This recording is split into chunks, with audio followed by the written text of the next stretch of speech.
আচ্ছা বলুন তো, মাসের 1 তারিখে বেতন ঢোকে আর 28-30 তারিখে গিয়ে দেখেন অ্যাকাউন্ট প্রায় শূন্য। টাকাটা কোথায় গেল? আপনি কি জানেন একজন মানুষ গড়ে 7-8টা ছোট খরচ করে থাকেন, যেগুলোর কথা মাসের শেষে তার মনেই থাকে না। কোটি টাকার কথাতে ঠিক এই জায়গাটাতে নিয়ে আজকে কথা বলবো, টাকা আসলে কোথায় হারিয়ে যায়। আমি প্রিয়া, আর এটা কোটি টাকার কথা। চলুন শুরু করা যাক। ধরুন রাহুলের কথা, মাসে বেতন 30,000 টাকা। রাহুল কোনো বড় খরচ করে না, বাড়ি ভাড়া, বাজার আর মাঝে মাঝে বন্ধুদের সাথে আড্ডা, ব্যাস। তাও মাসের শেষে তার হাতে কিছুই থাকে না, কেন? কারণ রাহুল কখনো হিসাবই রাখেনি তার টাকাটা আসলে কোথায় যাচ্ছে।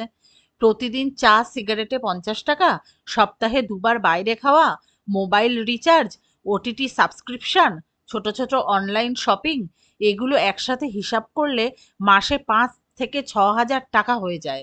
কিন্তু আলাদা আলাদা করে দেখলে মনে হয় এ তো সামান্য খরচ।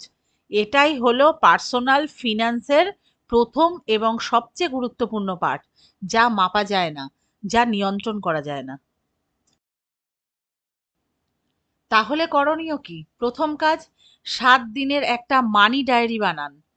প্রতিটা খরচ, চা হোক বা রিচার্জ, লিখে রাখুন মোবাইলের একটা নোটে বা সাধারণ খাতায়।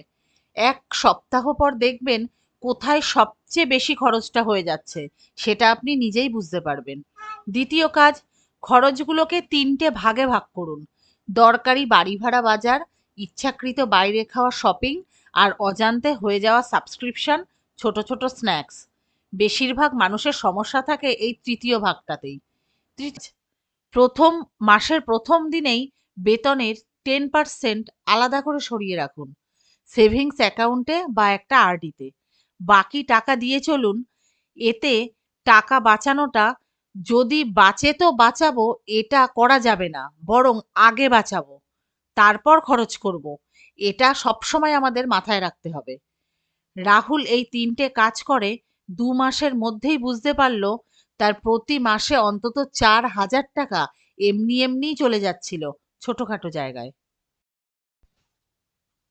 এরকম একজন দর্শকের কথা বলি, নাম বলছি না, কিন্তু গল্পটা সত্যি।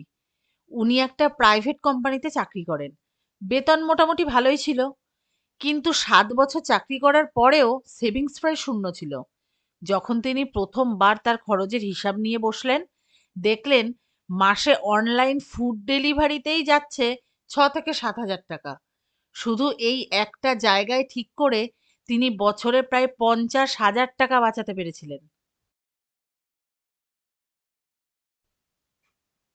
তো আজকে সহজ পাঠ, টাকা হারিয়ে যায় না, আমরা খেয়াল করি না।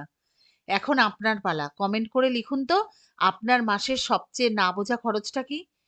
চা কফি, ওটিটি সাবস্ক্রিপশন, না অনলাইন শপিং? নিচে কমেন্ট করে জানান, আমি নিজে রিপ্লাই করব। ভিডিওটা ভালো লাগলে লাইক করুন, চ্যানেলটি সাবস্ক্রাইব করে নিন, কারণ এটা একটা সিরিজ, ফিন্যান্স বেসিক। এর পরের এপিসোডে আমরা কথা বলবো ধনী আর গরিবের সবচেয়ে বড় পার্থক্য নিয়ে। মিস করবেন না কিন্তু। টাকা নিয়ে খোলামেলা আড্ডা, কোটি টাকার কথাতে আবার দেখা হবে।